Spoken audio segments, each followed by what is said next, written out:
Visit any TDC Financial Services branch in St. Kitts on Central Street and in Nevis in the Longstone Building on Main Street in Charlestown. But hurry, this Easter offer is only available for a limited time. TDC Financial Services, where money is made easy. Hey kids, it's chubby time! I have to go to school and learn and play with my friends too. Every day is fun day, cause I love my chubby, chubby. Chubby, chubby, chubby, chubby, chubby, chubby, chubby, chubby, chubby, chubby, chubby, chubby. Lots of flavors for me to choose. Every day they keep me cool. It fits my hand made just for me. Everybody loves chubby. Chubby, chubby, chubby, chubby, chubby, chubby, chubby, chubby, chubby, chubby, chubby, chubby. Every day is fun day! Chubby. Too often, customers are counted but not valued, like mere numbers, statistics, transactions. But at Flow, we're rewriting the rules and prioritizing you, our valued customers, who have been with us through every milestone, every moment. That's why we're putting our money where your loyalty is. Flow customers claim your $600 gift card when you add internet to your current postpaid plan. Because loyalty isn't a one-way street. At Flow, loyalty flows both ways.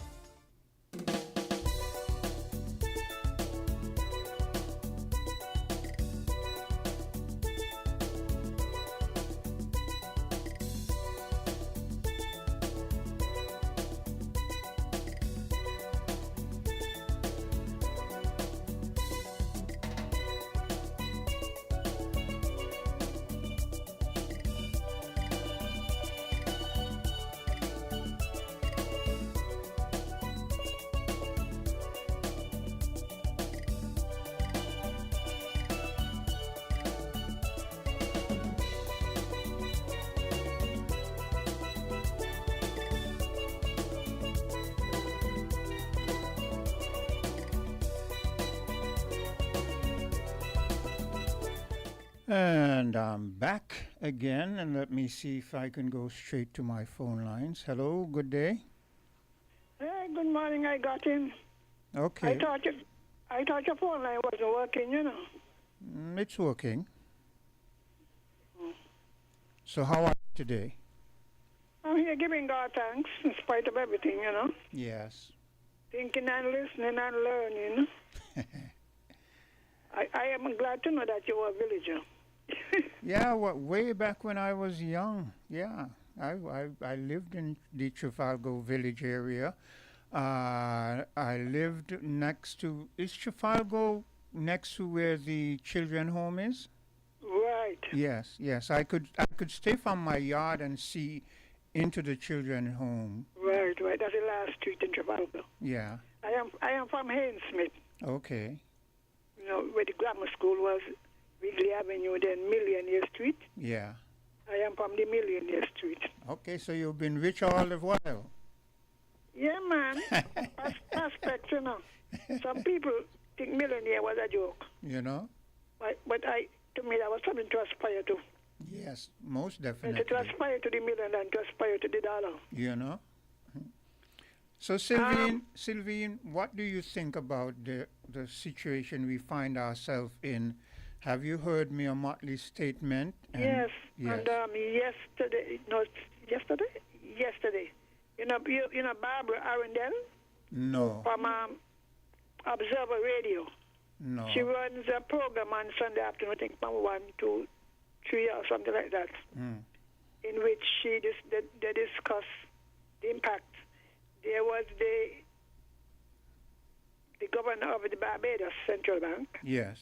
and I think another lecturer, and different people were looking at it. So I think it's called Inside the News or What About the News. Okay. But Barbara Arundel, she's very good. Okay. On Observer Radio, on the website, I think you should find it. Very, very, because the man was talking about the effect on the ECCB, Yes. on the dollar, and on the economies.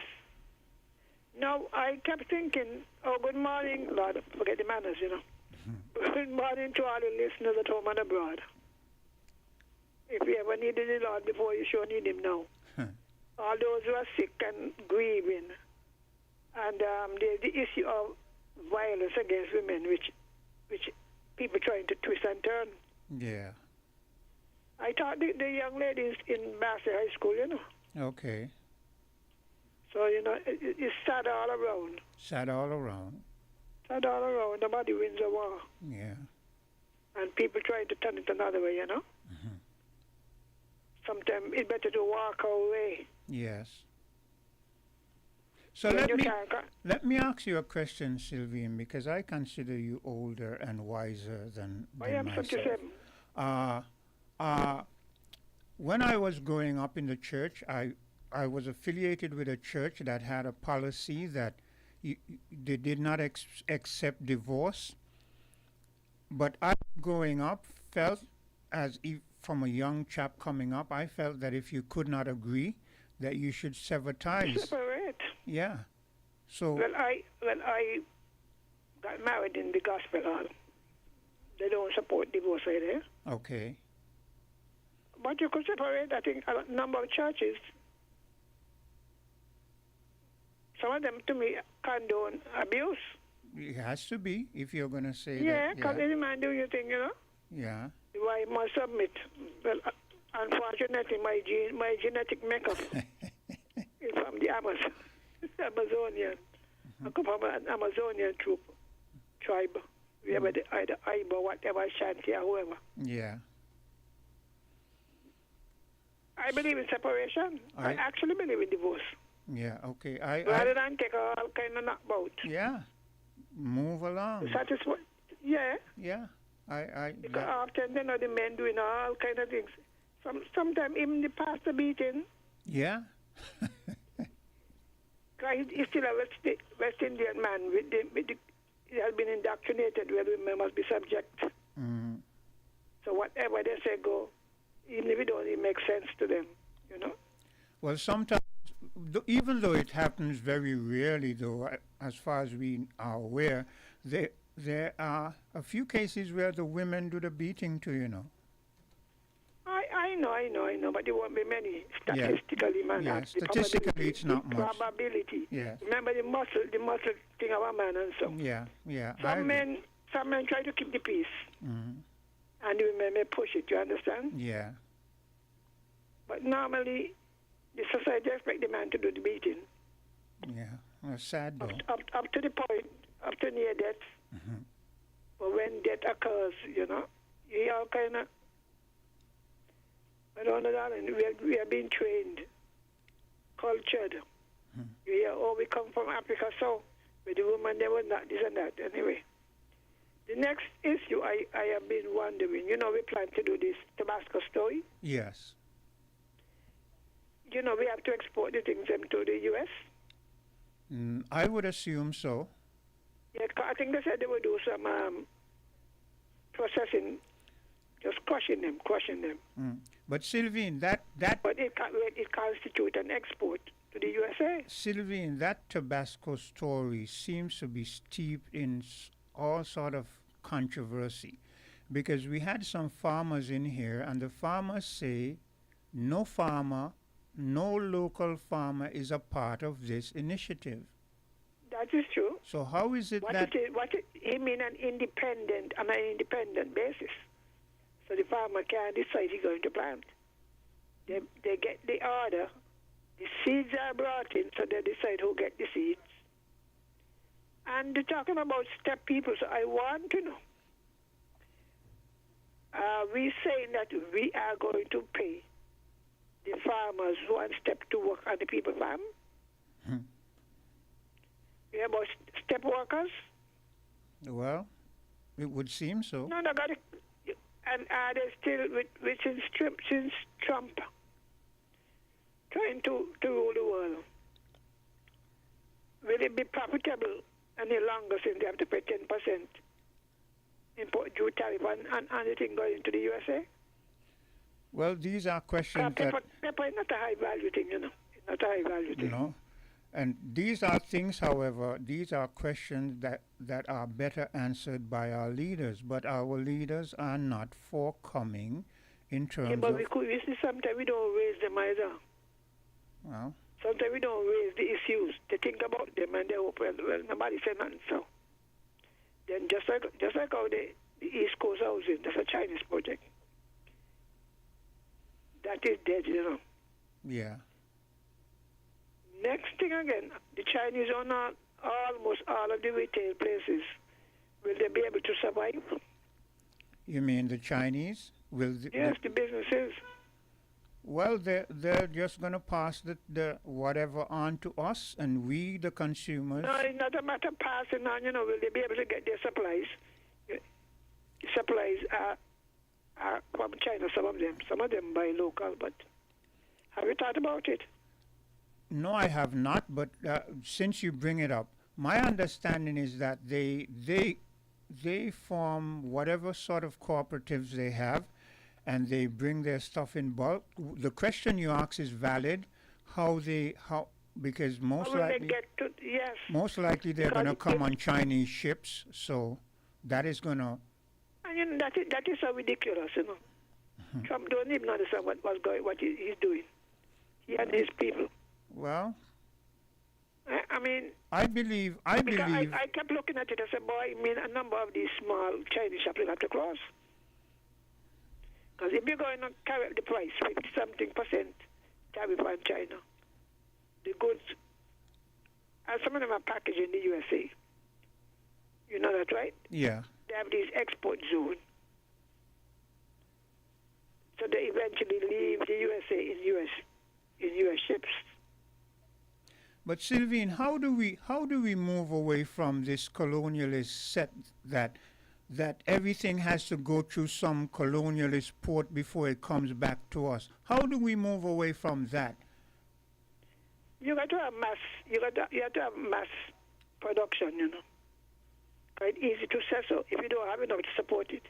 If your production is not enough to fill containers, then is it not economic? You thought about that? Yes, but Sylvine, what I'm thinking is somewhere along the line we have got to find some way to move away from the situation as it is. Whether we're gonna find ways of producing, well, let's use food as an example. Whether the Caribbean heads are going to get together and say, you plant this and I plant this and whatever, and in the end we have enough so that it can move around within the region, within the OECS, we've got to do something. Really? You believe that? So you're saying... About the agriculture rate. So Sylvie... Are you talking about the harvesting and the preparation of the land? People start looking up heavy, how? That's true, but we're going to have... So what... America, right? South America.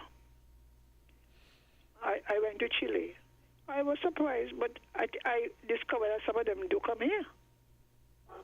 In South American islands, they produce the same apples and grapes and so, you know. Are you aware of it? Sylvine, I'm aware of certain things, but that is not the point. The point is, how do we find a way to move away from the situation as it is, where someone can say, we're going to put a tax on the goods that come to our shore when they have it set up that the goods must come to their shore before it comes back to us? How do we find a way to move away from that? That's a difficult kind of thing in terms of the money, eh? Yeah, kind of difficult. Whether difficult, right now, whether the economy will have to go to near collapse to start again. Well, and nobody going to stand for that. So you're saying then that we should just leave it as it is? No, but you cannot make any drastic move. No, I'm not saying. I'm not saying. Sylvine, wait. I'm not saying we're going to make drastic moves. I'm saying we're going to have to find some way to start making movements that over time will get us away from the situation as it is. I'm not speaking, I know we can't just do it one time. Well, can you collapse the economy? we can start to move the same 25 by 25, right? Yes. All those who had their backyard gardens start to do something. But certain things, when you have the economy designed and set up for tourism, which is not, the majority do not come from our region. That is another good point. Yeah, so you just can't go and dismantle everything. Well, no, I am not saying we're going to dismantle. I am saying, how do we find ways to gradually move away from the situation that has been set By to keep forming us? new trade treaties and trading with other things. Well, that's what I'm saying.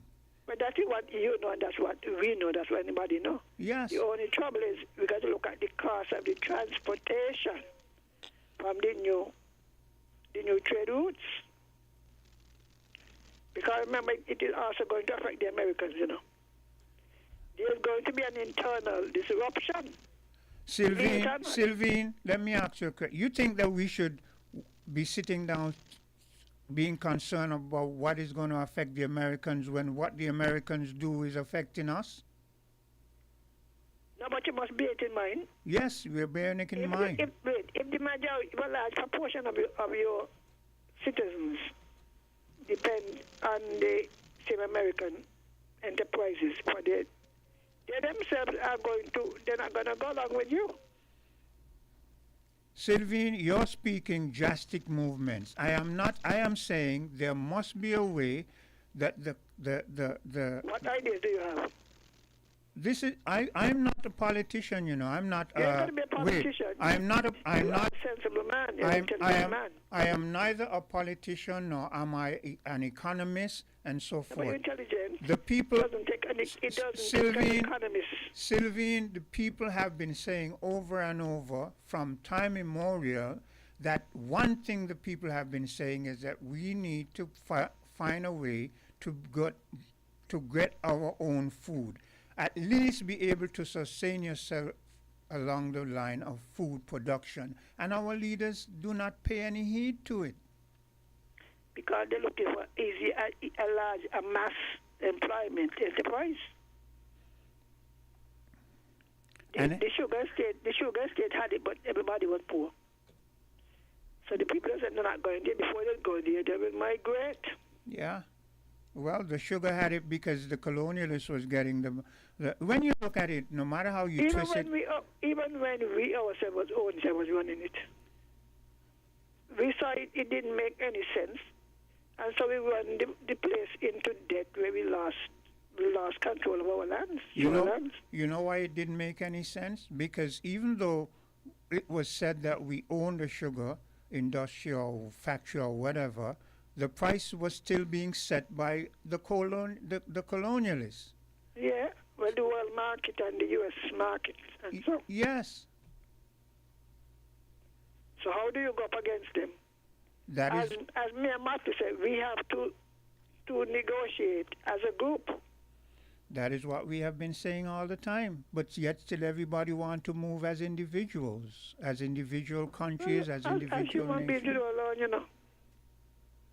Human beings do alone.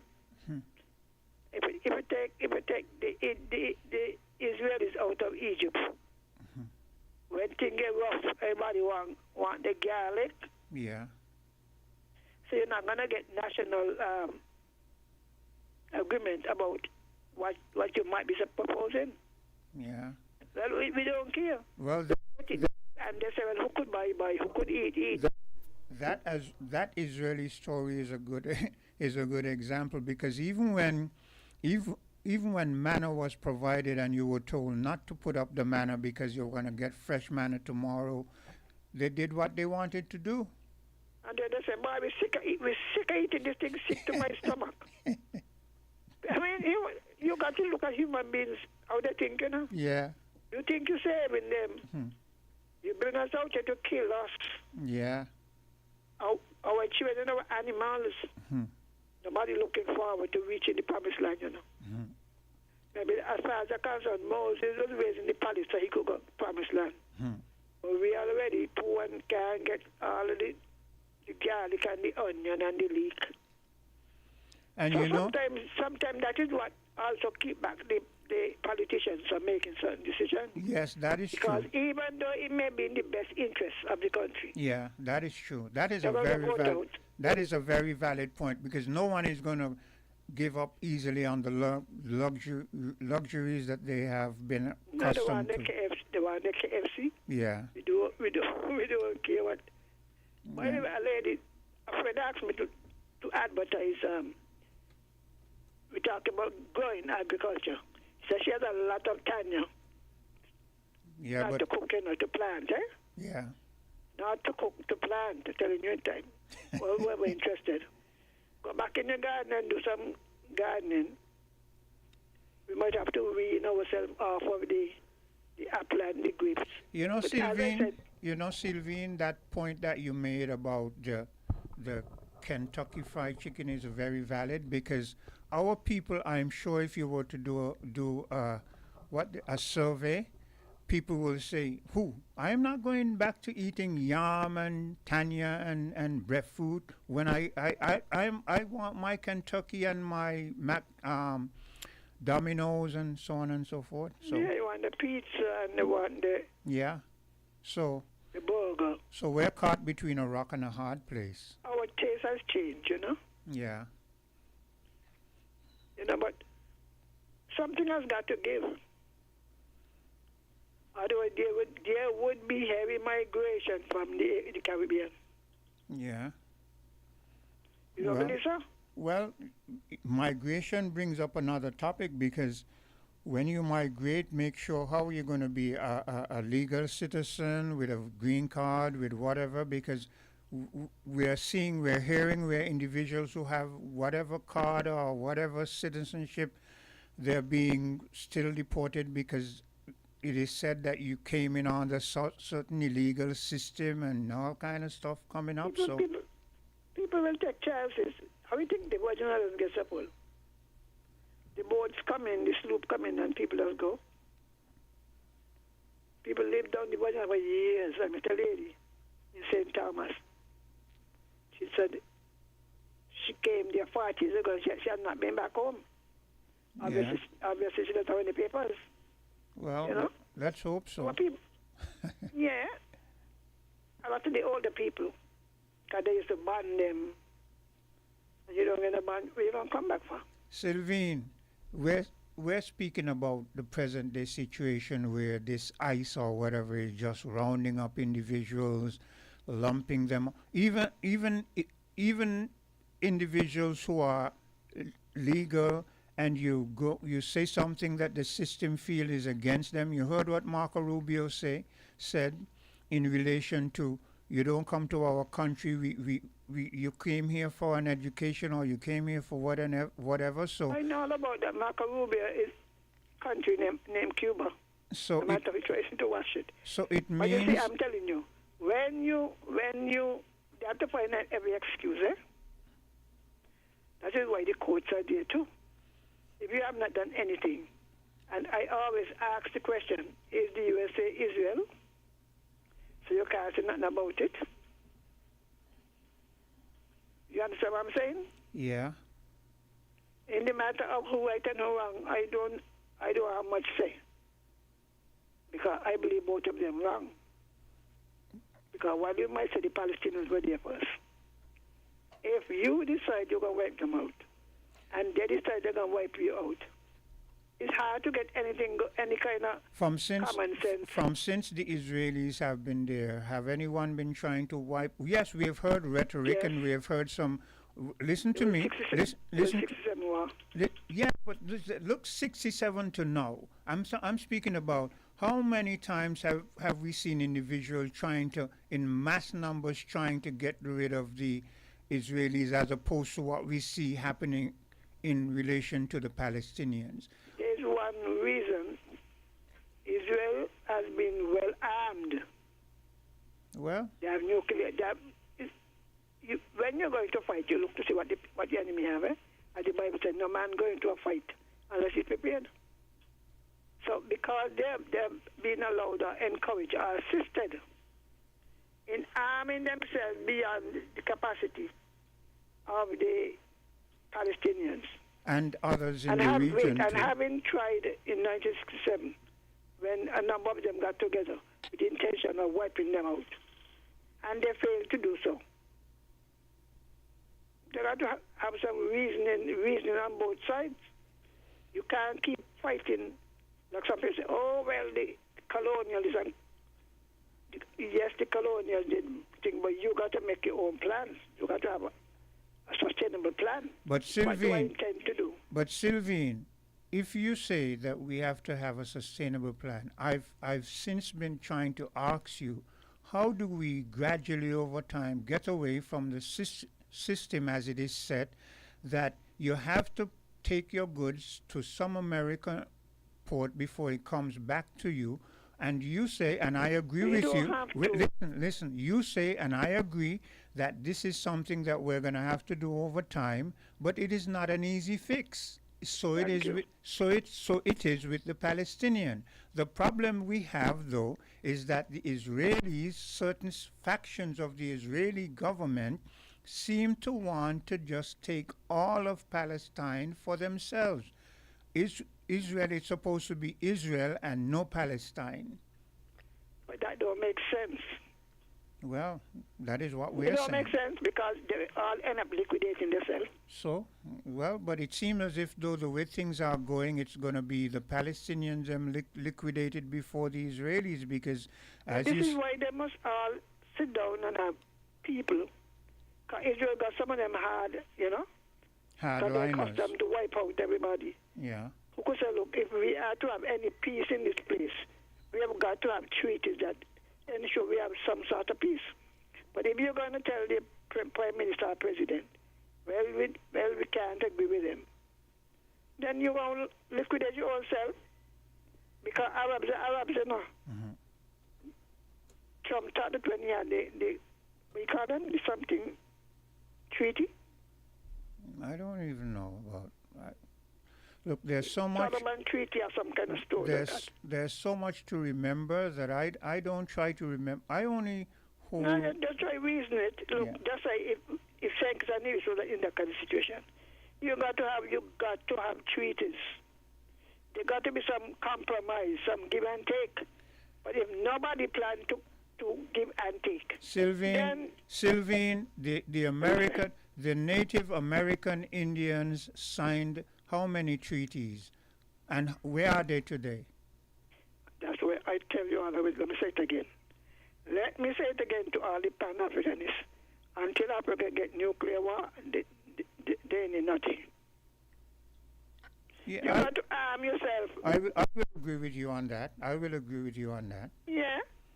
Look, if Hamas had nuclear war, they would have used it. And even the Caribbean, they don't have anything to keep off anybody. Yeah. I mean, we gotta be real. But that is why the 5 or 7 big countries keep vetoing whatever the United Nations stipulates and does their own thing, because they have nuclear military might. They have things that could wipe out themselves and the enemy. Yeah. China and then I think India has nuclear thing too. Yes. Yeah. Right, so whenever you're ready to start the war, start it. But if you're not armed, take Guyana. I sure Venezuela must have got something. They got their manpower. I sure they have other things too. Yeah, because Russia is gonna assist them in certain things. Yeah. Because that is what the war in Ukraine going along, While Ukraine don't have it, Ukraine have allies that have it. And they don't care, they got to wipe out Ukraine while they're wiping out Russia. That's what keeping Europe from entering, Yeah. So if you're not properly armed, we can't do a thing. We couldn't even keep out Angola. Yeah. Well, I agree with you. That's So a whole. that is missing. That's a whole nother story. But that is something we have to stop to consider. We got to stop to consider the burden. Oh, they could take out all of arm yourself. Arm yourself. That is why Marcus Garvey and my name, Malcolm X? No, Haile Selassie fell out, you know. Oh, You know that? no, I'm not aware of that. You serious? No. You could search it on the internet. Sylvine, I don't know everything, you know. Like I Yeah, said, man. like I've said, the more I learn, the more I realize Yes, yes. I know very little. So, When the Italians invaded Ethiopia, Haile Selassie and his family went to England, you know that, right? yes. And Marcus Garvey said, this man is crazy. You expect to fight bombs and things with sticks. You weren't going to secure yourself and your family living among the aristocrats in England. And your people here facing real war. He condemned them. The articles are there online. Okay. That's what I'm saying. Arm yourself. A lot of places in Africa, where you think they got so much troops and what they call them, all kind of bab. Because those people are armed more than the national thing, so that the national army is being beaten. Yeah. You got to arm yourself. Now, in our case, you're talking about transport. There's only one way for all of us to get together and acquire transportation to move the goods. That's the only way out, you know. It doesn't have to be that Barbados own it. Look out at the federal palm, right?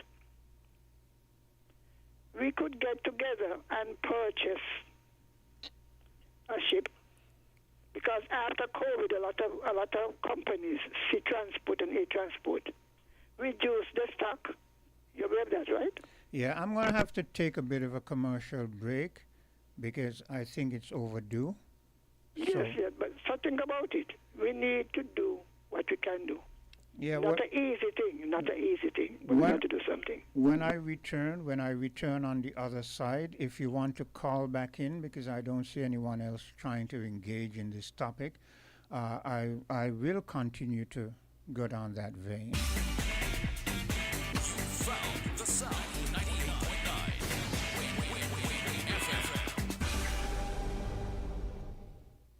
Supplegen is giving away 3 unforgettable shopping sprees valued at $1,200 each. Just shop and win.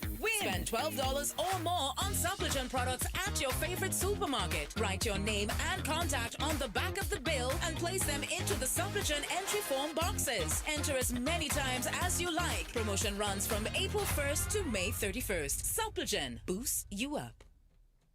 Too often, customers are counted but not valued, like mere numbers, statistics, transactions. But at Flow, we're rewriting the rules and prioritizing you, our valued customers, who have been with us through every milestone, every moment. That's why we're putting our money where your loyalty is. Flow customers claim your $600 gift card when you add internet to your current postpaid plan. Because loyalty isn't a one-way street. At Flow, loyalty flows both ways. More than 42 million cars from 19 different car companies are being recalled for faulty airbag inflators. Repairs are fast, easy, and free. The problem isn't with the airbag, it's with the airbag inflator. Because the inflator can rupture, shooting shrapnel through the airbag, which can cause serious injury or even death. Don't risk it, fix it. Please contact TDC Automotive Division to find out if your Toyota vehicle is affected by the Takata airbag recall. Visit or call us at 465-2511 in St. Kitts or 469-5430 in Nevis.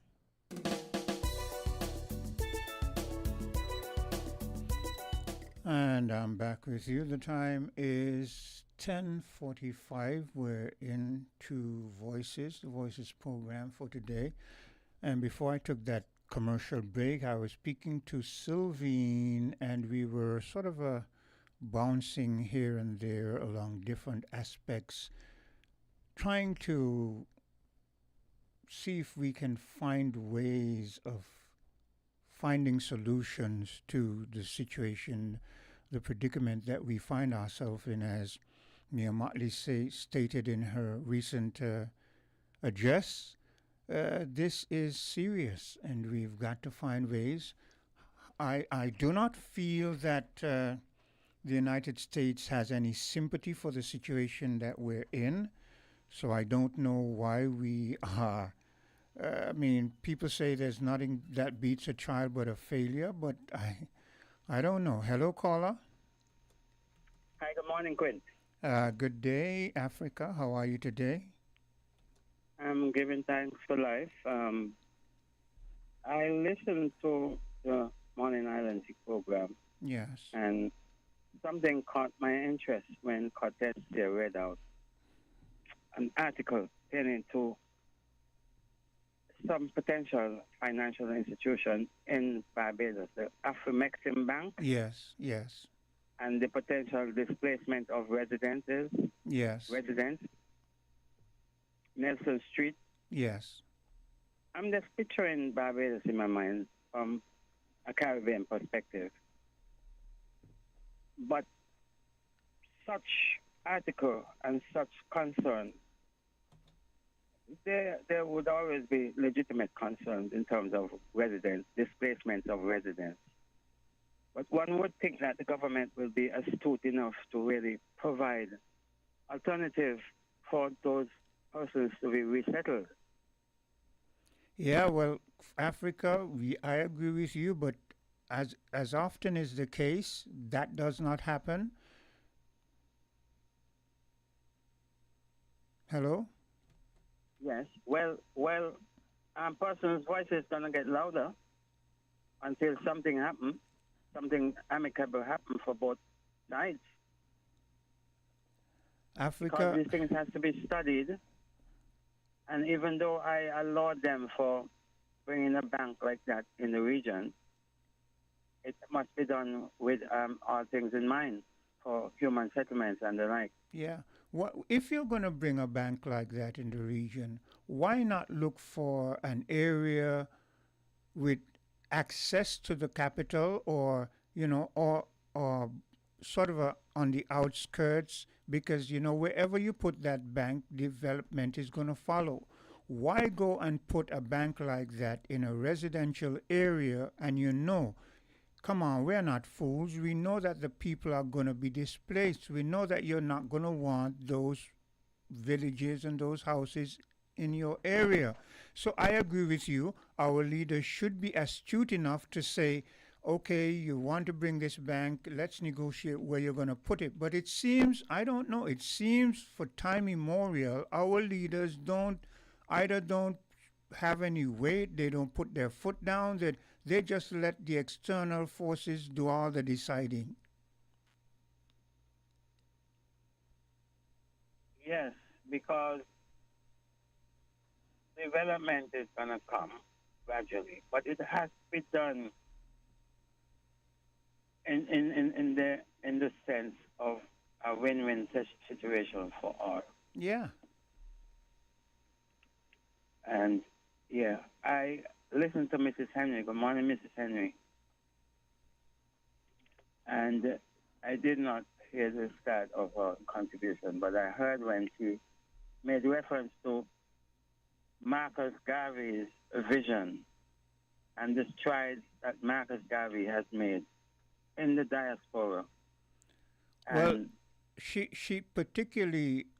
in particular brought up something of which I am unaware. She said that Marcus Garvey condemned Haile Selassie when the conflict was happening in his country, and he took refuge externally. And Marcus Garvey said, are you aware of that? Because there are certain things you might know that I don't, and certain things. And are you aware of that instance of Marcus Garvey? Yes, I am aware of it. Yes. Because even the residents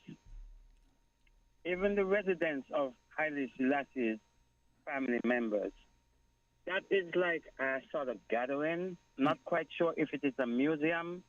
There was concerted effort to really refurbish it Yeah. so that it could be a gathering in the diaspora Yeah. for things pertaining to Ethiopia resettlement. You remember Shashamane. Shashamane is an area in Ethiopia that was somewhat granted to those of us in the diaspora who Wanted resettlement. to repatriate. Because Yeah. remember, with the 1935 war with the Italians and Ethiopia, remember in 1896 or thereabouts, there was this great triumph when Benedict II beat the Italians.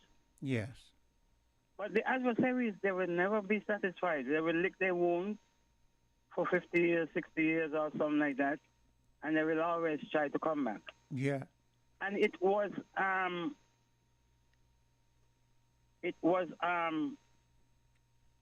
Zadito? No. It was the Emperor's Menelik wife, she's the one who led the diplomacy within the wording of the agreement, the treaty. Yeah. And she got foreign emissaries to really take a study, read the fine print. She read the fine print of the treaty and realizing that this thing doesn't say what our copy say. Yeah. Their end of the treaty did not say, it did not word the way it was worded from Ethiopia's end. And she said no. Not only that, that sister led her own troop, women warriors, on the battlefield. But fast forward to 1935 and the breakout of the war with Italy again. Yes, Emperor Haile Selassie, because of certain royal invites. Quinn, I don't want to bore you with the history. No, you're not going to bore me. You're going to enlighten me because and you're going to also enlighten the audience out there. All you have to do is when you come with an issue, don't dwell on it too long. Like just touch it in a way so that we can understand, and then you move along. Yes. Thanks. Yeah. So, because there were and there are right now as we speak. I think it is the Danes, Holland. They gave back some artifacts to the Benin, Nigeria, a space in Nigeria, the Benin Kingdom. And there are artifacts. There is an artifact of a lock of hair from Emperor Theodora in Ethiopia, where his little son, the prince, was taken, actually kidnapped from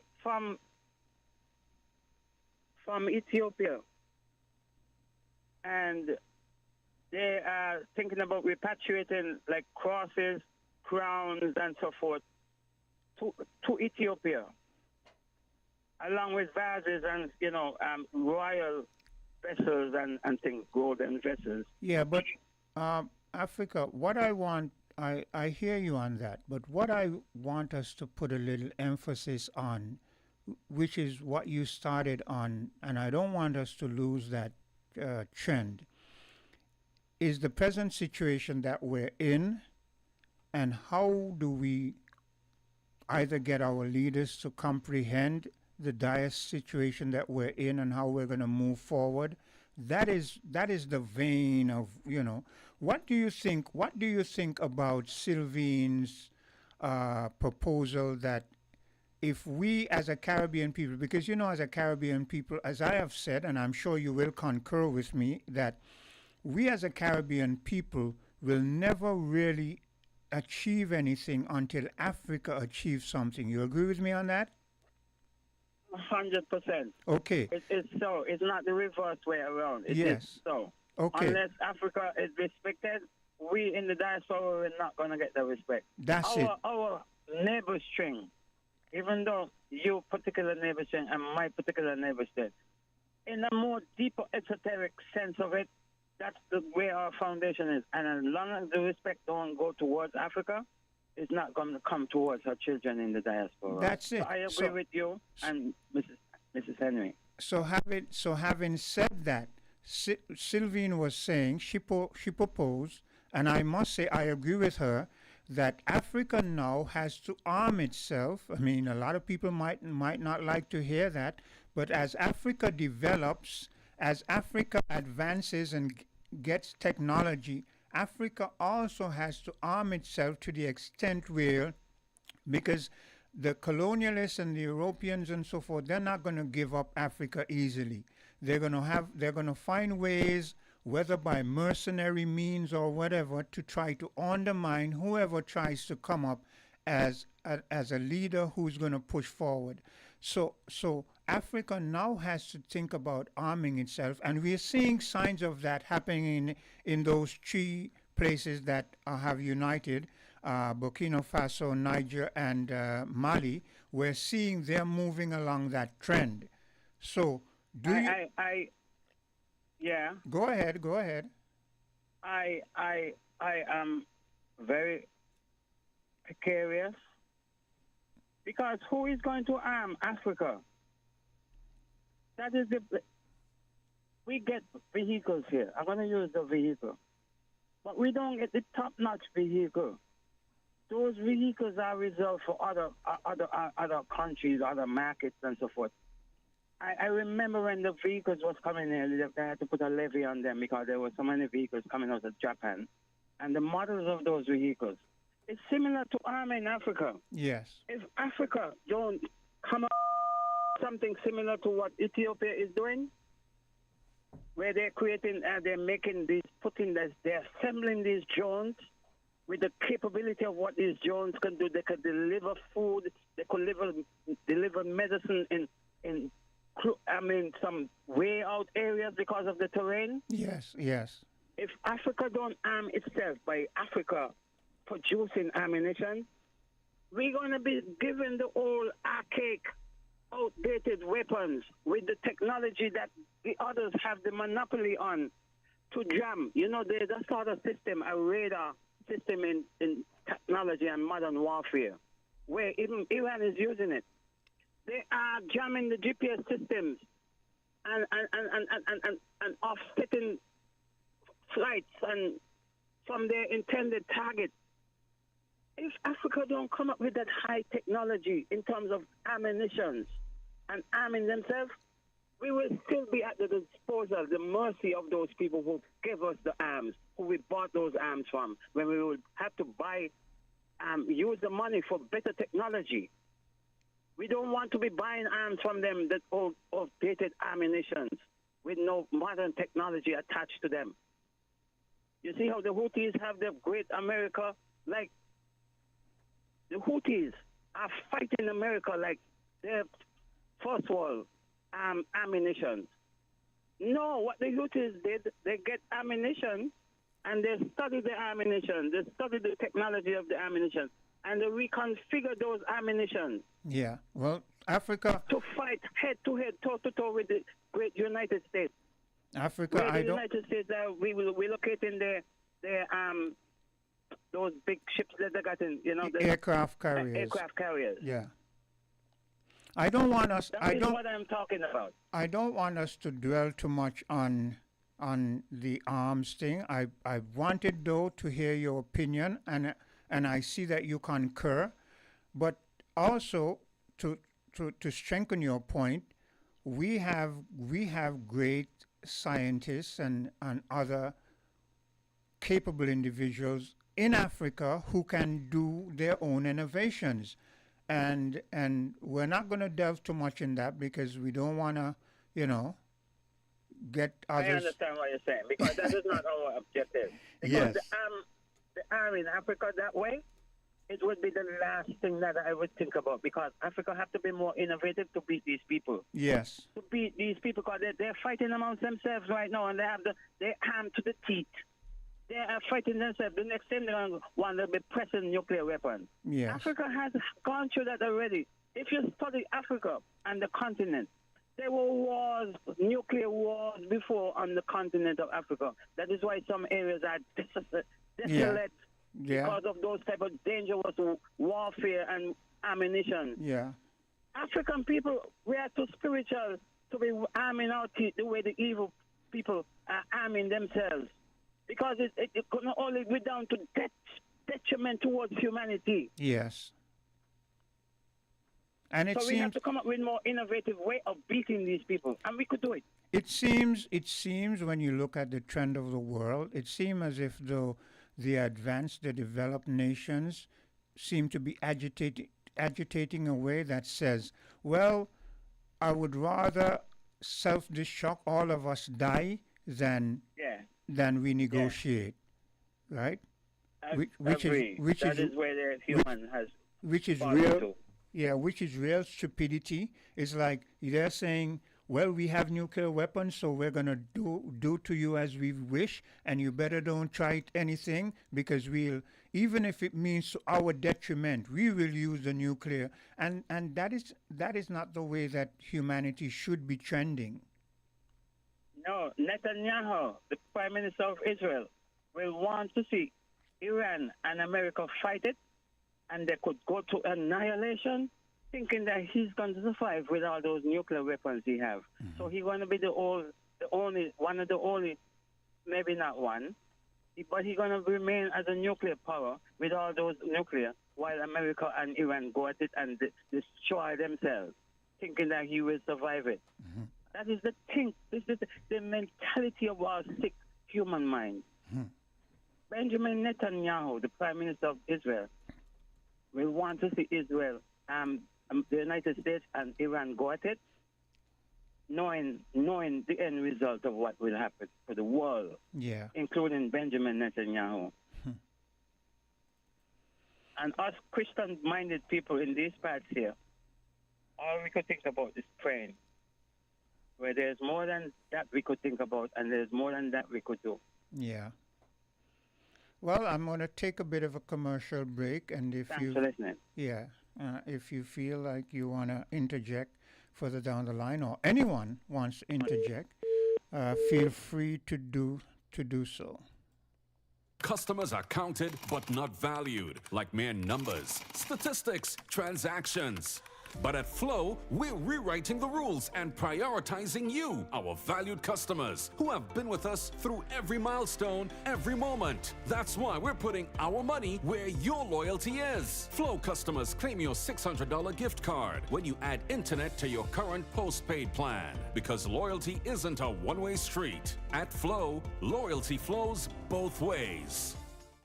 Let TDC Financial Services help you go for your goals. Whether you're thinking of taking that grand vacation, down payment on a house, higher education, TDC Financial Services has various plans that will allow you to go for your goals. Choose from the Accumulator Plus, Investment Starter Plan, and Fixed Deposit.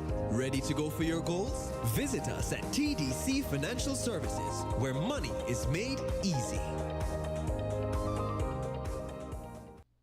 Hey kids, it's chubby time! I have to go to school and learn and play with my friends too. Every day is fun day, cause I love my chubby, chubby. Chubby, chubby, chubby, chubby, chubby, chubby, chubby, chubby, chubby, chubby, chubby, chubby. Lots of flavors for me to choose. Every day they keep me cool. It fits my handmade just for me. Everybody loves chubby. Chubby, chubby, chubby, chubby, chubby, chubby, chubby, chubby, chubby, chubby, chubby, chubby. Every day is fun day! Chubby.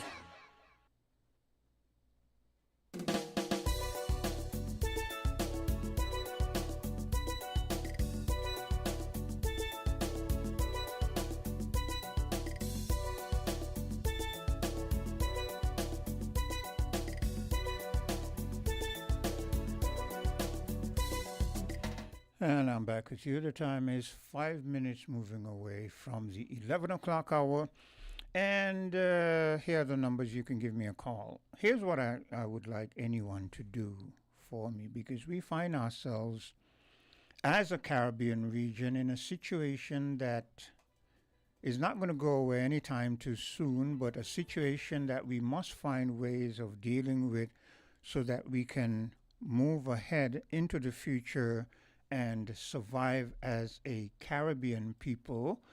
And also, those in the diaspora, we all have to find ways of unifying, whether physically, mentally, or otherwise, and finding creative ways of moving into the future, because we see we are being bombarded from all sides. When it isn't someone trying to hit our citizen by investment, they're putting embargoes, they're sanctions here, threatening that if you take oil from this place, you're gonna have problems. If ships that are made in a particular place come to your country, you're gonna be sanctioned. Man, in every way, we as a little Caribbean people, with not the military might or anything to fight anyone, we're being bombarded. How do we survive this? How do we find ways to? Hello, caller. Yes. Now, as I was talking about Barbara Avondale. Yes. Sure? Yes. One of the panelists was discussing the role of the diaspora. Yes. So what they were saying is that the diaspora has a role to play. That they must take our case to their representatives. Mm-hmm. You know, there's the Black Caucus, right? Yes. Right. They along with our diaspora.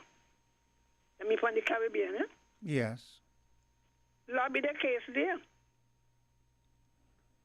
Because there's some election coming up in next year. And there are quite a large number of Caribbean people in the USA. They would organize rallies themselves. What would that election be really? Would it be for the House and so? I think some for House, some for Senate too. I'm not too sure. All right. Yeah. But what they're saying, not even a matter of that. You go to, just like how you're in New York. Yes. You go to the one who is in the House, representative, and have them, you make your presentation and have them lobby for us. Yeah. So that is something they can do, even outside of the USA. Our diaspora in Europe could also lobby for us, because nobody wants a new influx of people, no matter where they come from. Yeah. So even those who are present today, and some of them in very good positions, eh? Yeah. Everybody not packing shelf, as some people think. Now, this thing about the technology transfer, China, Japan, and the others, they send their children to the MIT and different places in America where a lot of research and development is going on. Yeah. And you could call it copy or replicate what the Americans are doing. Yes. That's why hard to beat. Yes. So sometimes rather than, I don't want to say wasting time, eh? Yeah. When you're just producing one lot of psychologists like the whole nation in Edinburgh. Target some of the students doing sciences. Yes. Provide the investment for them. I don't know if you know, at UE in Jamaica, they're doing nuclear thing, studies, you know that? No, that's news to me. I didn't know that. Yeah, at UE. Get our people in position. That's why they're saying, all of the Chinese students or whatever. You buy something, you strip it. Some of them are right in position where they have this schema for it. Yeah. But Sylvine, it doesn't seem as if though our people have a mindset for that. I'm going to tell you why. Years ago, when I was a young man, I was involved with a woman who worked in at the industrial site in a garment factory. Remember those days? Remember those days? Yes, and she worked at the garment factory, and when she would come home, I would have a conversation with her. So one day I asked her, I said, why don't you seem to want to learn to sew? So why don't you learn some of the stuff that they have in the factory and learn to put them together so that you can be able to make your own, yeah. whether it is a dress or because let's say they were making a jacket, they did not give you the whole jacket to put together. I know they do piece by piece. You put a collar on, somebody put a sleeve on, blah, blah. So she said to me, she said, no, but they don't give us the whole thing. I said, no, I know they don't, but can't you get together with some others, like you who put a collar, get with someone who put on the sleeve and you who put on the, and she said, yeah, you could ask to move around too. Yeah. And she said, no. And that always baffled me, like, because the point you make, that is why China and India have advanced so much. I remember when I was working at ZIZ, I had a colleague who came back from studying in India, and he said to me, he said, boy, don't trust those Indian people, because if you go up there with a phone or radio and they never saw it before, they would borrow it from you. And I said, what do you mean? And he said, you think they don't want to borrow it really? What they want to do is to scrutinize it and strip it. Yeah. So our people need to get that same kind of mindset. I agree with you on that. Yeah, because you think all this lot of things. And when they go into China, so, well, you bring in the iPhone and whatever. Our people got to own enough. You got to produce the technology thing. Yeah. They make them. Yeah. America is running from competition. They're running, you know. Yes, I think right now the United States is trying to intimidate competition because she sees the trend of the world. Yeah. It's a kind of late. Yeah, I agree. It's late. She's not going to be able to retard that. They could put up competition against American goods. Mm-hmm. They already have the technology. Even the one with the AI and the things. Yeah. They're beating America upside down. Yeah. So while we're thinking, and everybody got somebody somewhere, they were saying must stop the Chinese students. Too late. Too late. Our students need to be more motivated. I tell you, so, you know. We have all of these children doing sciences in CXC and A-level. And we don't even make the provision for them. Yeah. They must go borrow when the parents are poor. Borrow, you know. Yeah. And R&D take years. You got all these appliances and so. Get our people into those programs. Otherwise, India with all this poverty got nuclear. Yeah, I know. I'm well aware of that. They don't send up satellite and all of that. Yeah. So being poor ain't really an excuse. As you say, you got to have visionary leaders. Yeah.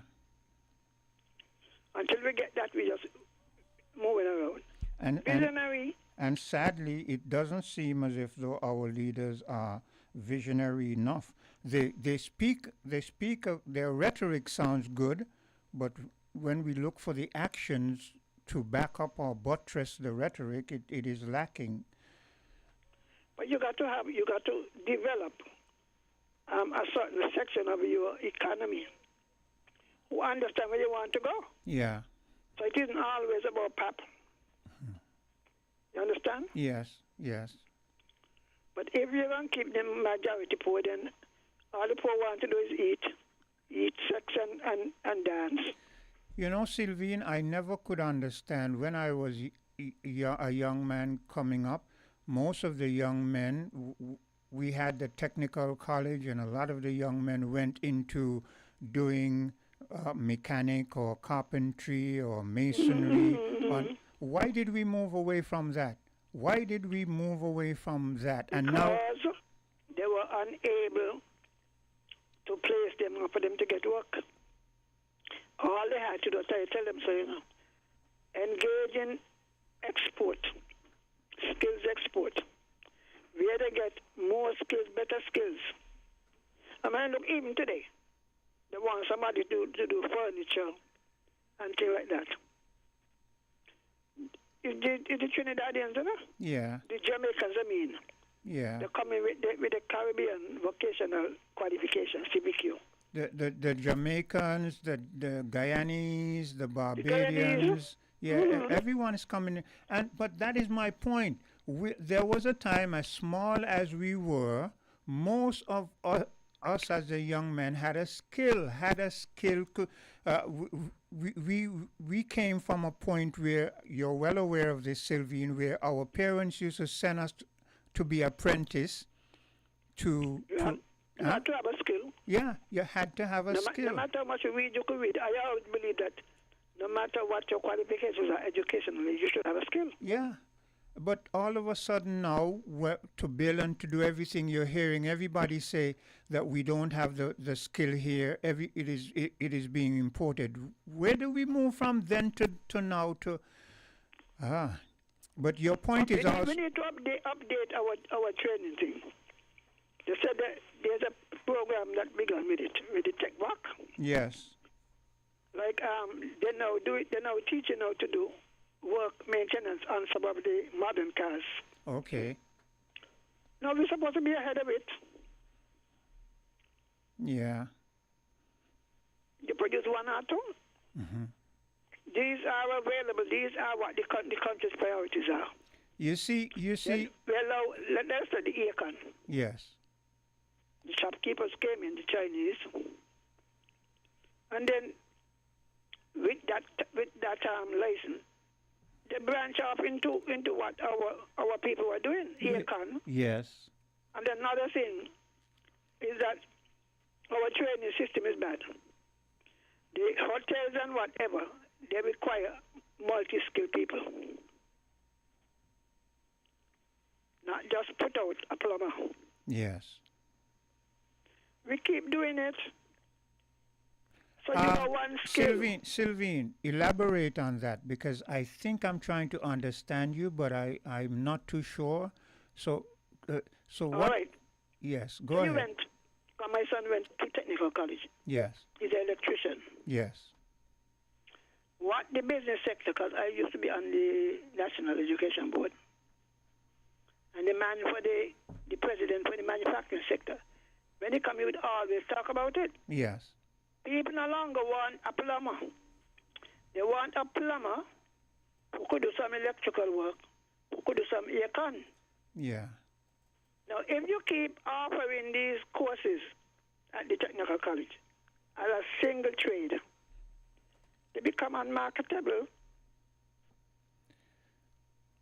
Sylvine, I hear what you're saying, but I am kind of out in the outer world. They specialize. If you go on a job as a plumber, and you have and for instance, me, I'm an electrical engineer, right? Fortunately for me, I can do almost a bit of everything. I can do plumbing. Right. I can do. But wait. So here's my point.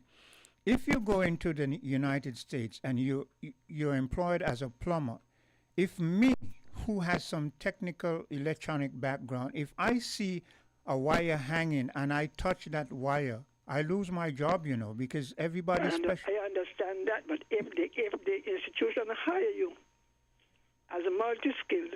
Yes. You understand? Yes. Is what they hire you as, Yeah, but that is very rare, Sylvine, in this modern... In hotels and so that is how it goes. Okay, well, I'm not too afraid with how the hotel system goes, so you may be right on that. So, yeah.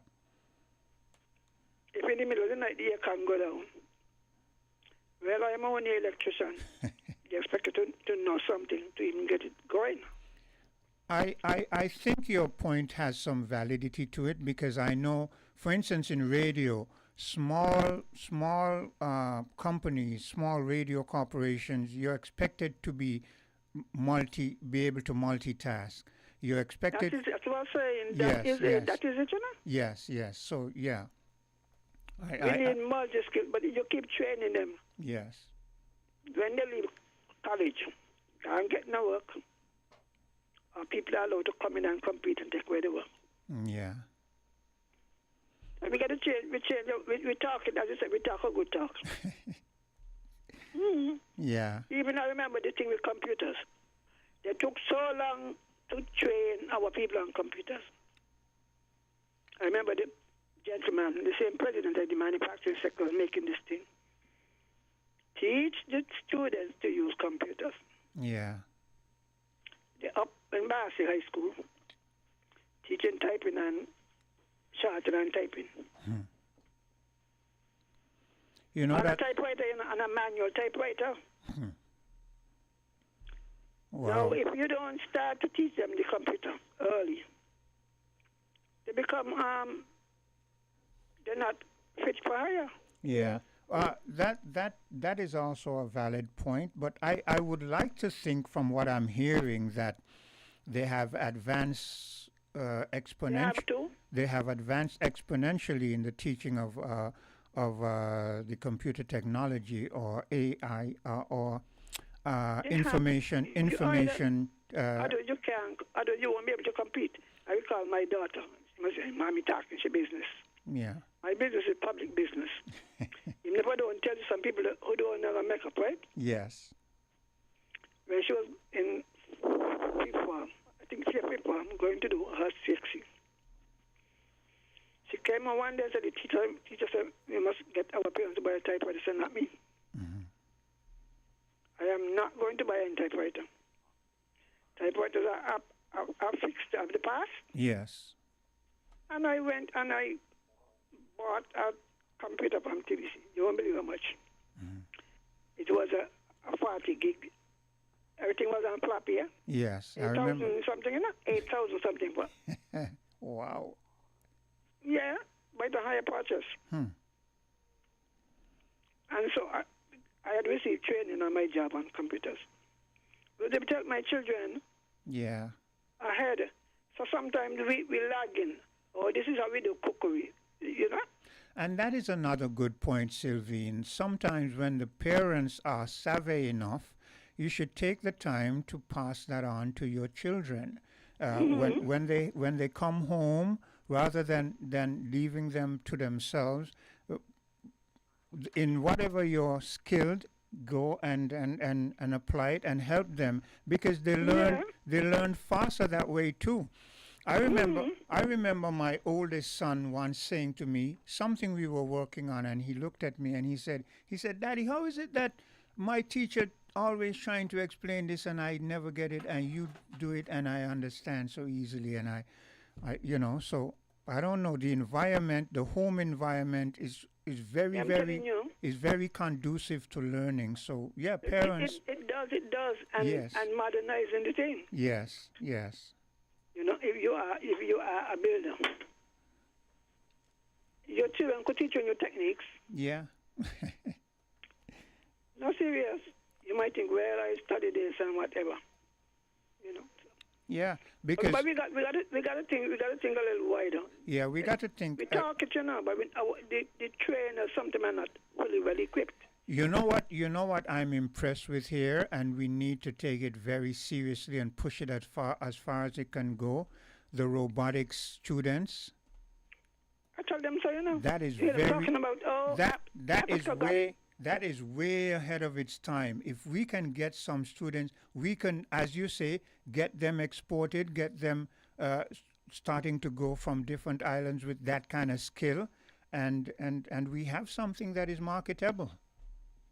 I think it's Africa said we're talking about these robots that could do agricultural things. Yes. The youngsters, you have designed some when they go to the robotic thing. Yes. I'm very impressed with what they're doing. I even tell them to say, Miss Henry said, if they could drop bomb, they could drop bomb. If everybody dropping bomb, learn how to make. I heard a program here on we have a program here at WinFM called creative voices. And there were two men in here, and I remember sitting over here and seeing a young man, and Flames is here with me right now, and I'm sure he can attest to that because we both spoke about that. There was a young man who sat over there, and he said that when he was going to school, he was very rebellious. He was not interested, and everybody felt that he did not have the aptitude to learn. But this individual, the very same one who teaches the robotics thing, he saw something in him, and he said to him one day, "You see all the way you're going to wind up in my class." And the young man said that somewhere along the way he wound up in the same individual's class, and he sat way back. And he said when the individual saw him in his class, he found creative ways of getting him involved. And he moved from being way in the back to right up in the front. And today he's very, very apt in computer technology. So you see? That's what I'm saying. Yeah. Do like China, and they begin to export them, have them attached in institutions that are modern. Yeah. And it also shows, Sylvine, that when we think that our young individuals do not have one skill, they might be inclined towards something else, because look at what he was attracted to: mathematics, anything mathematical, anything to do with calculations and using the hands. Those are what he was into. So our education system needs to go through a sort of a change where we start putting all the emphasis on academics and just academics and English and we have to build up our students' some confidence. Yes, that is not a good point. No, it's true. Some confidence, because they could do, but I can't do maths. As a girl watch me, you say maths come from Africa. Yes, most definitely. You know, and you even show them very difficult to measure. You do with trigonometry. Not just make up. Yeah. They need to be motivated from home. Math hard. We have another caller. You want to hang up or you want to stay? No, I'll hang up. Okay. Hello? Go ahead. Yeah, Quinn. It's just the same. It's like, like y'all are talking. Some teachers, instead they try to bill you, they pull you down. Yeah. Well, some teachers hinder their students, because then my husband, you know him and you know the skills he has. Yes, very, very adept in electronics and in electrical wiring. Anything, he can take anything apart and put it back together. Yes. He tell me the story when he was in school. He would sit at the class and he used to take old radio and take apart and put it back together. And the teacher tell him, "You see you'll never amount to nothing." Now, that's what his teacher said to him years after he said. That's why he was working for Bass Valley Electric. Yes. He go to her house to do wiring. Mm-hmm. And he remind her, "I'm that boy, I'm that same person you said was not going to amount to nothing." Mm-hmm. And her daughter said, "Mommy, you said that to a student?"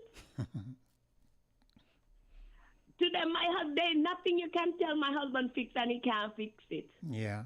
I don't have to call a mechanic when anything wrong with my car. Yeah. He fixed our cars. Yes. People bring their cars to him. Electrical work. And run circles around big engineers who got their big degrees up here in America. And caller, where is he from? Fake it. And what? Connery. Okay, I specifically wanted you to say Connery because yes, when we were growing up as young boys, a lot of teachers told us as Connery young boys that we would not amount to anything because we were living near the dump. Yes. Yeah. Today, my husband, you pull out a plan.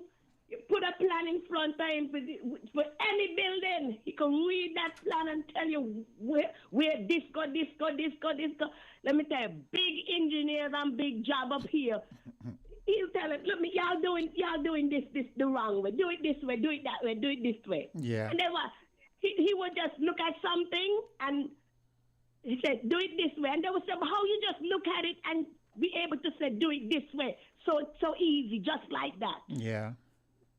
That's why you don't put down people, because you don't know that teacher when she look at him and say, tell him he was gonna be amount to nothing.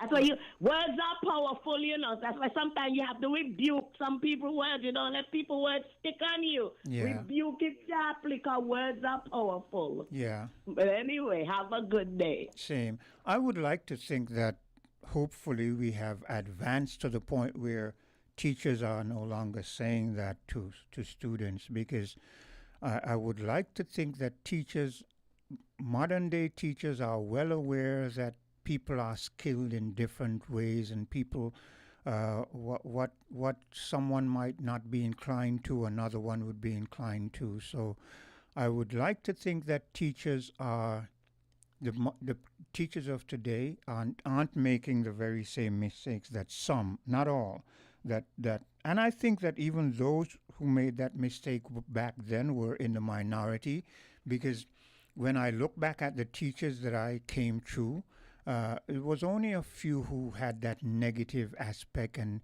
who talked down to you. The majority of the teachers that I knew growing up were motivating and could push you in the right direction in a way that there were teachers who saw in individuals things that they didn't even see in themselves, and who could guide them along that vein. So, you know, I would like to think and hope that they are still in the majority when it comes to the teaching fraternity. I'm going to take a bit of a break, and I'll be right back.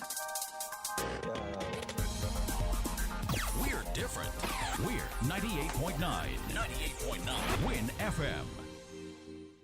Too often, customers are counted but not valued, like mere numbers, statistics, transactions. But at Flow, we're rewriting the rules and prioritizing you, our valued customers, who have been with us through every milestone, every moment. That's why we're putting our money where your loyalty is. Flow customers claim your $600 gift card when you add internet to your current postpaid plan. Because loyalty isn't a one-way street. At Flow, loyalty flows both ways. Building supplies, electrical supplies, furniture, appliances, carpets and tiles. It's the company where you can get it all. All at TDC, home and building depot. From lawn and garden, the TVs and stereos. All at TDC, home and building depot. Come on down, get what you're looking for. It's all at TDC, home and building depot. Supermarket shoppers understand that convenience matters. At Hortsport's Value Mart IGA, we know that price matters most. Ample parking and the widest variety matter.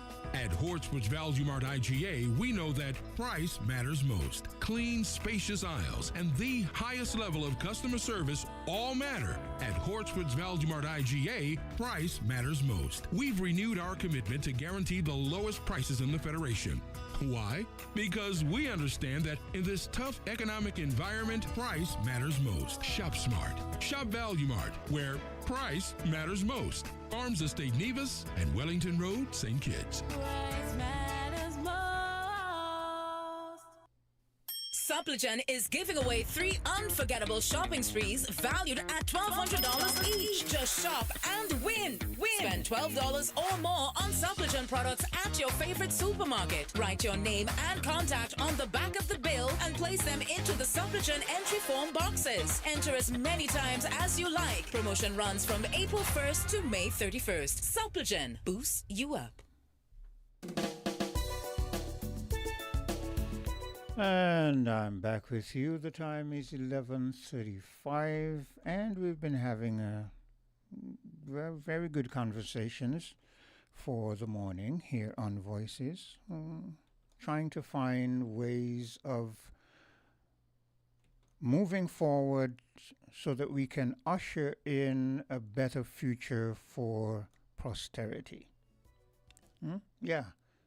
So, if you want to give me a call, the local numbers are 466 0989, 662 0989, 7620989. In the UK, the number is 033 344 0065. In the US of A, the number is 718-285-6984. And in Canada, it is 305-921-4619. Let me see if I can go to the phone lines. Hello? It's me again. I'm waiting on them to call since they're not calling. Yeah, since I they're want not calling. to compliment Melroy Henry. Yes. He's from Sandy Point. Yeah. Live near the Methodist Church. After doing have done this crab hill or whatever they call it. Yes. Now, when he left Sandy Point High School, he came straight to the planning unit. In 85? Yes. In 86, they began to introduce computers. There was this old kind of computer they had. It was like a table. Yeah. It hosted two workers. A little screen. Yes. So they used to punch the trade data into it. In 86, we got computers. Yeah. Single computers and their sensor. Yes. And Melroy would dedicate every opportunity he got to learn. To learn to use the computers, you know. Yeah. After the training, then with the printing, we had a man named Sobers. I forgot Ali Sobers from Barbados. Yeah. He later became the CTO president. He used to do the trade data. He used to produce, analyze the trade data, run the program. Yes. And Melroy would observe. They used to use DBase at time, DBase. And in a short time, he learned, because Sobers would come maybe every other month or once every 3 months to process the data. And in a short time, we did DBase 2, up to DBase 4. Melroy was, without any help from Ali Sobers, he was able to process our trade data, you know. So the man didn't even have to come, because we used to process the data outside of St. Kitts. Okay. He learned how to fix them.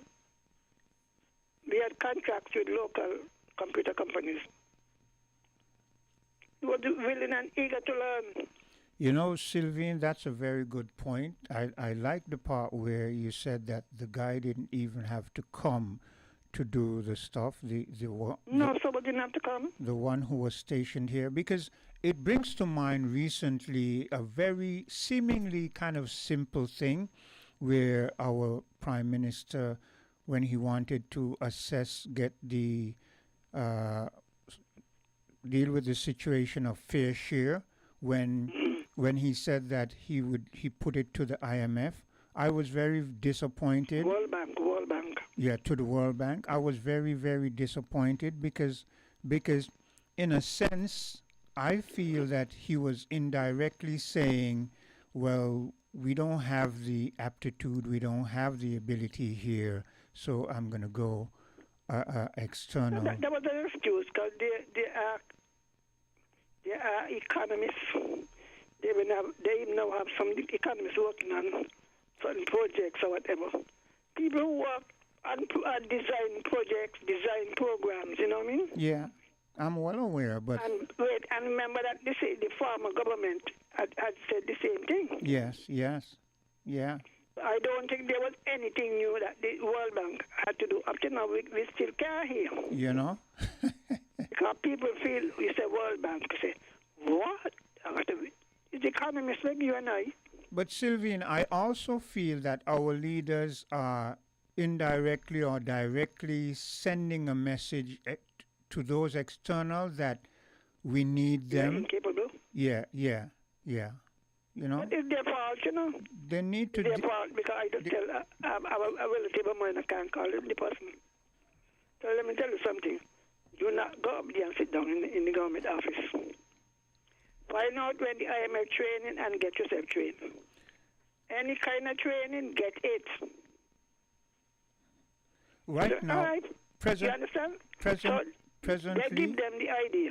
Yes. That we ain't able, so you got to call in. One time I remember, I don't know, when they were trying to get rid of the sugar, they was writing a policy paper.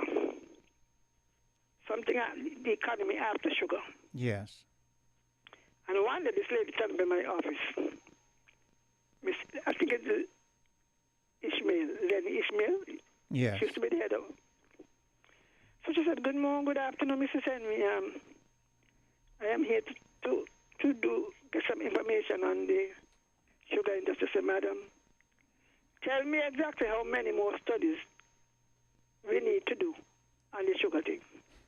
I told her, "Sir," but she thought I was unfriendly. I want to know, you understand?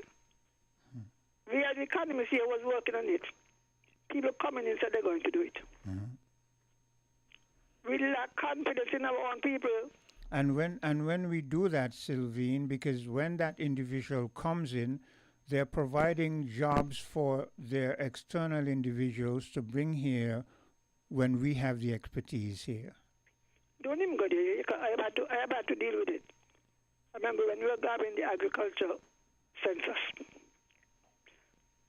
the consultant came and Mrs. Annie, you're going to be in charge of the second set and I in Nevis. I discovered, well, wait, you only have less than a third of what work I have to do. So I said one day, what are the terms of your contract? The man said, $40,000 US. Me say, well, hello. From today, you're going to start to pay me, yeah? They're coming in here, and what happens sometimes, they advertise the jobs on the CDB website. Yes. And you don't know. So they set up their friends, and they come in and they want to pass up all the work on your local, you know? Yeah. And they're getting the big pay. Our people feel that they're doing us some kind of favor when they give you extensive training. It's better for the country, when the IMF come in, they know who they're talking to. Yeah. You know exactly where they're coming from. Yes. I have been exposed to a lot of training. So they just can't come. Oh, the economy go by so where your information. These are my spreadsheets. These are whatever. So that they make our people feel intimidated. Yeah. Just like how you train the technical. You have all these economists sitting down doing nothing. You don't have no 5-year work plan, no development plan. It means that people are not properly prepared. Yeah. But this is one, whether I want something on Sunny Point, I want something across Newtown. No plan. All they got is constituency. No plan, nothing to pass on, nothing to come back. Yeah. So we keep them our own people. Yeah. We are responsible. And the thing about you got to depend on the financial secretary. That's foolishness. Whatever the World Bank say, the lady has been there for enough years now. She could have looked on the paper and say, oh, well, that is it and that is that. Yeah. They make professionals to be excuses. Yes. And if you talk the truth now, they want to push you out. Yeah. So anyway, congratulations to Melroy Henry. Yeah. I heard he just retired. He worked with me for years. Okay. Hard worker, man. Hard worker. When we got laser printers and so. New ways of doing things. Yeah. So Melroy, enjoy your rest. You could not open your own business. But belong to small, you're not doing a Melroy? Me? No. Sylvine, I don't. I'm a more of a recluse. You know, I'm from work to home usually. You know, I don't. No one will ever tell you they see me, they saw me in a bar or at a strip club or. Like you're Christian without being Christian. All right then. Yeah. So when you all see Melroy, tell him Mrs. Henry sends her congratulations I know government don't give you anything for all your years of hard work. It's by putting 40 years, you know? Okay. 40. When I reached 55, I put in 35, nearly 36. I said, not the next day in there. Not the next day. This kind of job, you have so much responsibility, kind of way down and way out. Yeah, most definitely. And they don't even give it nothing. They'll gratuity. They find ways of minimizing it. Civil servants should get a check apart from the gratuity. Those who have done all those years of work with big responsibility. Or them LY. Yeah. You know, Sylvine, I was thinking about, as Sylvine was speaking, I was thinking about the system, the Social Security system, and how it is set up, and how one gets at the end of their, when they reach 52, or we know that in the future it is going to go when they reach 62, that is, and we know in the future it's going to go higher. When they reach that age, how they get their Social Security payments. And I think that there should be some rethinking, because when you look at how the Social Security system is set up, it is set up in a way that you, the individual who have worked all your life, if you haven't worked in one institution, if you worked in one institution and you got increments over the years, it is to your benefit. But most of us, we do not work, we're not fortunate enough to work in one institution. We go to different institutions, and the way the Social Security system is set up, in your latter years, when you reach 62, it is likely that at 62 you would have either retired or you move from to different job, and because of maybe some individuals went through ailments, so they're not physically fit to do certain things that they could have done when they were younger. Usually at that age of 62, you're getting the less pay. Most individuals are getting the less pay that they ever had during their lifetime.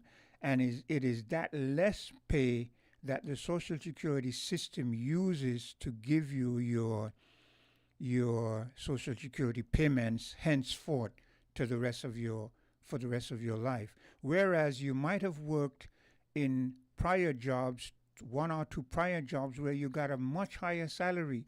But the way the system, and again, this stems from the colonialistic setup, and I've often said to individuals, the very same things that the colonialists worked on the slaves, they worked it on their own people, because this is across the board how it is now.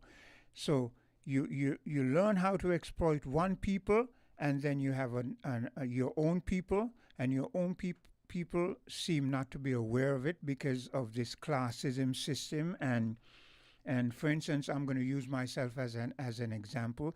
Being a black individual, someone might feel, well, because I'm a Caucasian, I'm better off than him.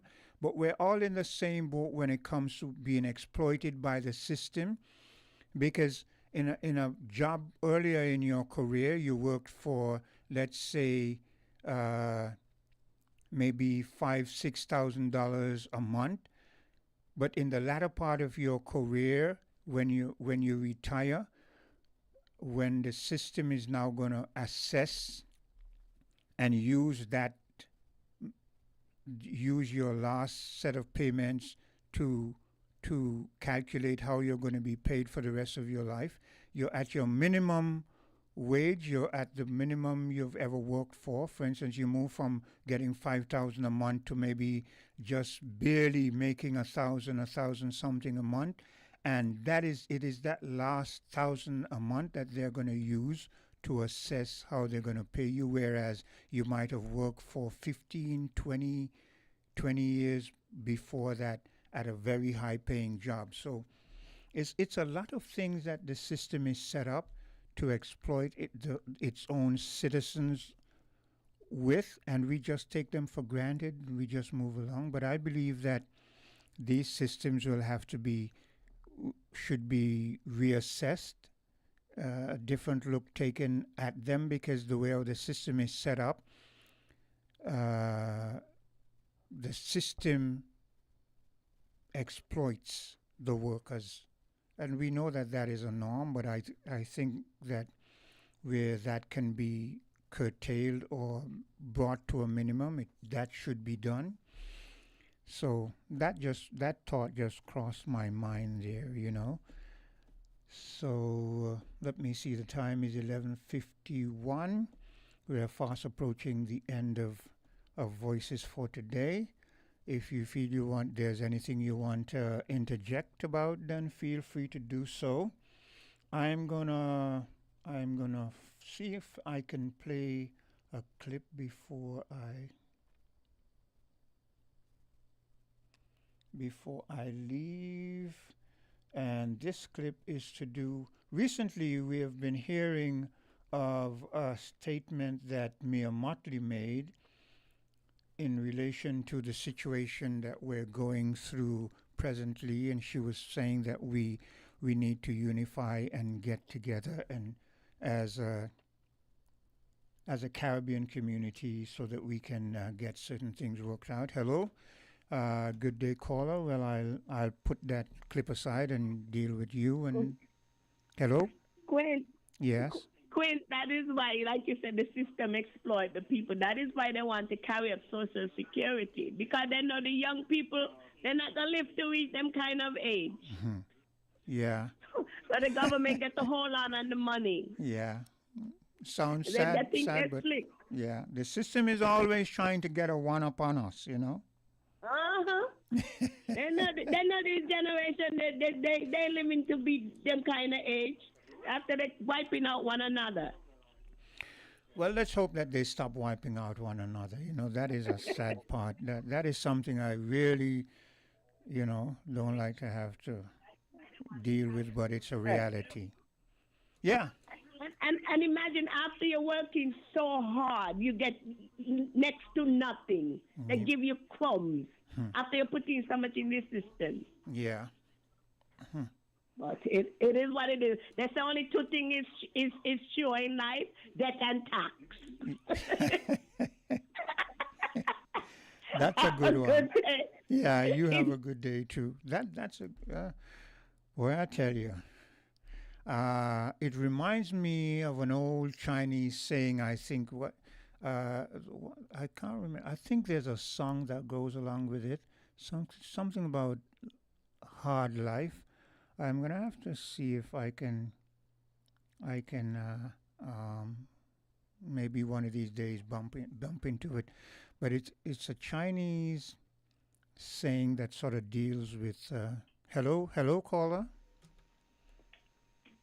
Yes, greetings, Brother Quint. Yes, good day. You're going to be my final caller for today. Yeah, Rascalungi. Now, you see all what you've been talking about? Yeah. When you read our history, the solution is in there. What happens is that we do not have a national consciousness.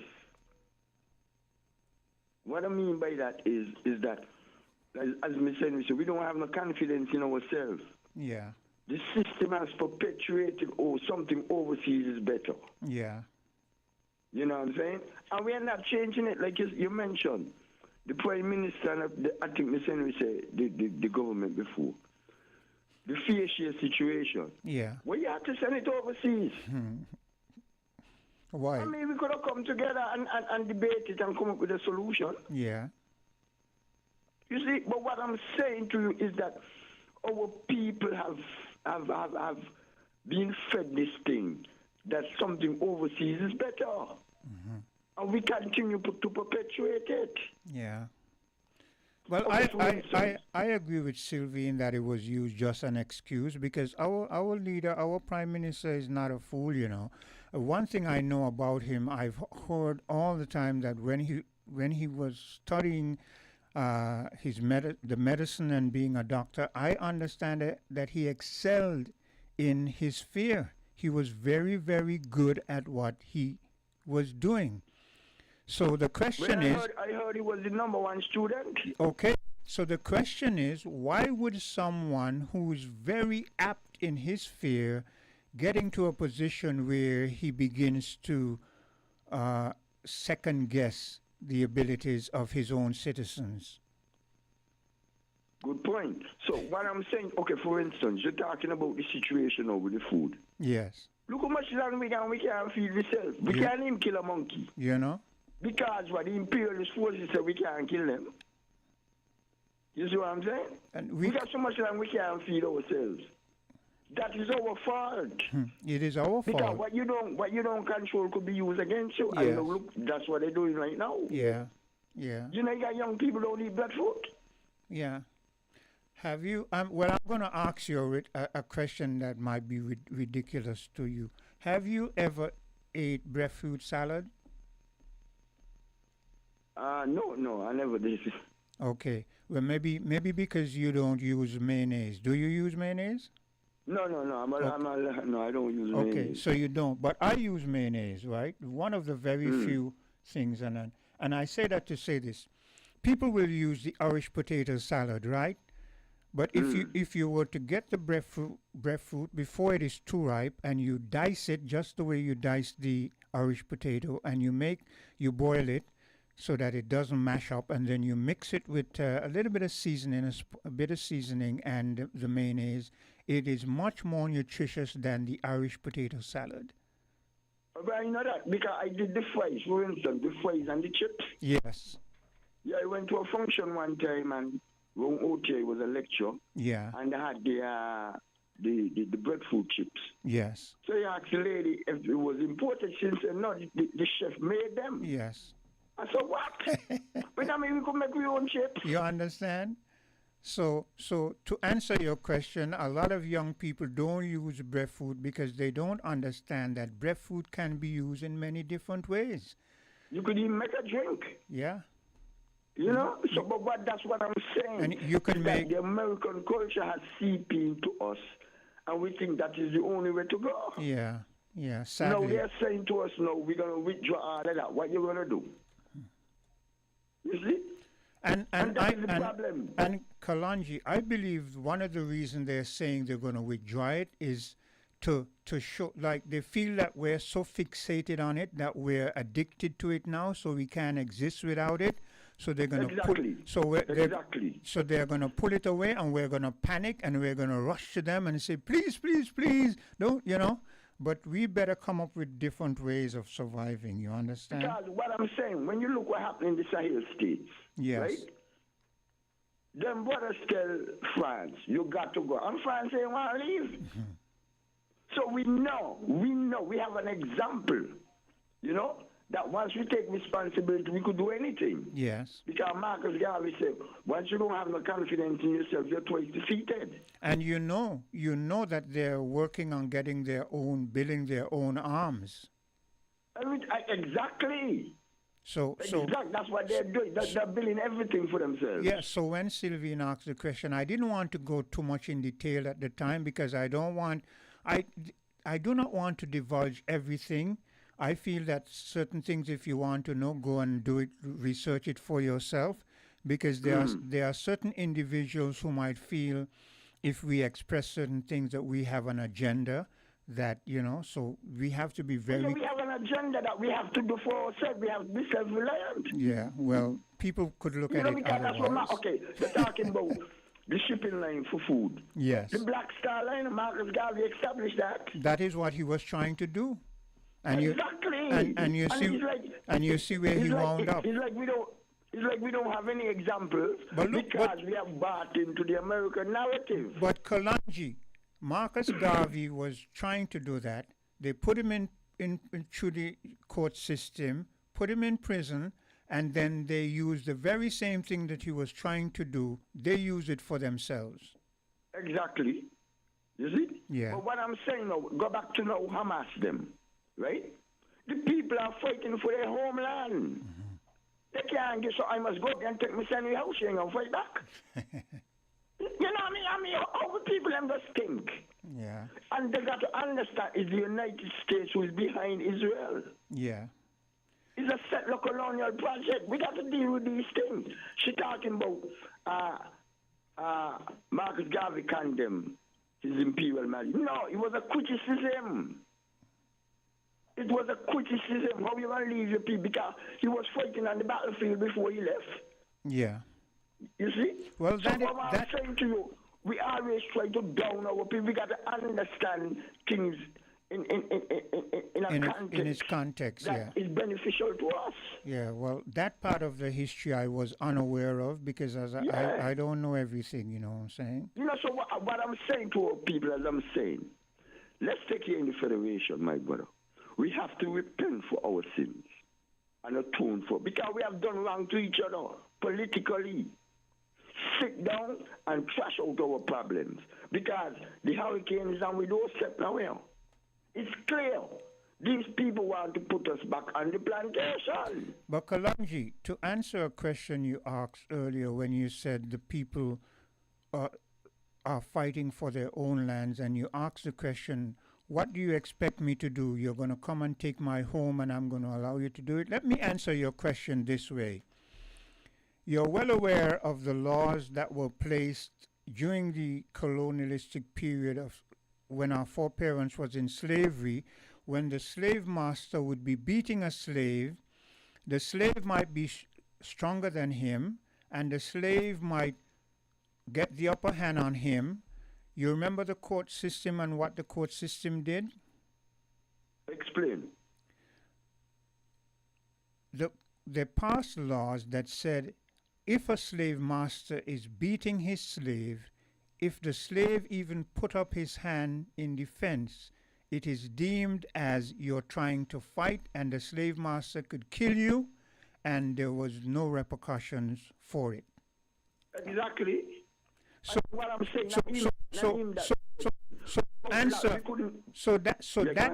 that answers your question. What do you expect me to do? History has shown what they expect you to do is when they come for your house, you're supposed to give it to them. Exactly.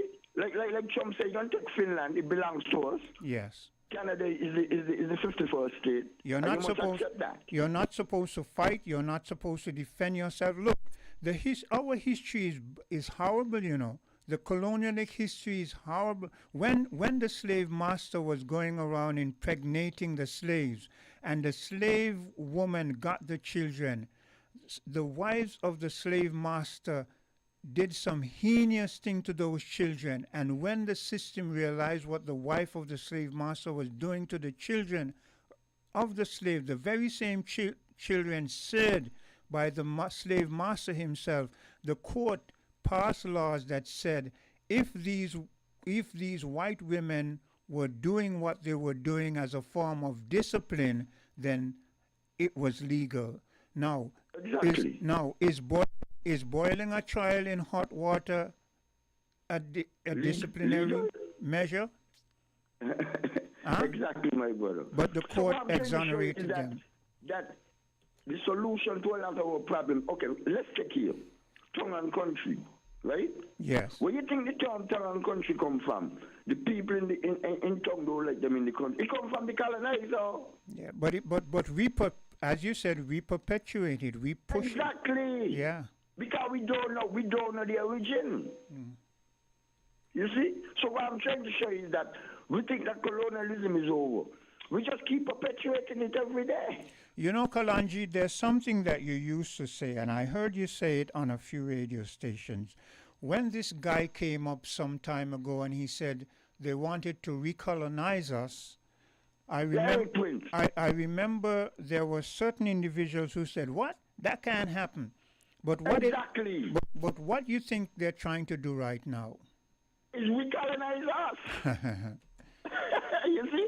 And what I'm saying, I'm glad that you heard that. Because they say, look, that can't happen. Yeah. But he has the ability to do it because he created Blackwater, which is a private mercenary group. He went to Iraq and killed a whole ton of people.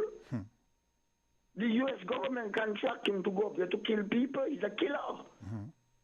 And what I'm saying to you, when you say certain things over people, they think that is an impossibility. Yeah. No, the French president said the other day that we are not human beings. straight out like that. You know, ingratitude are not transferable to human beings because we want to be free. And when people hear these things, and they take it lightly. Look, Anyway, Kalanji, we've come. The news is up next, so I've got to break away. Okay? Okay, yeah, give thanks, my brother. Yeah. We're different. We're 98.9. 98.9. Win FM.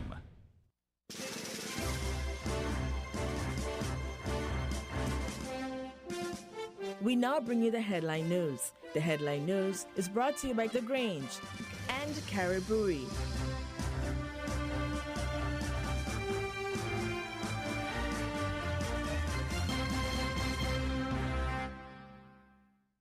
Did you know that the Grange Healthcare Facility is the first purpose-built, non-governmental healthcare organization on St. Kitts?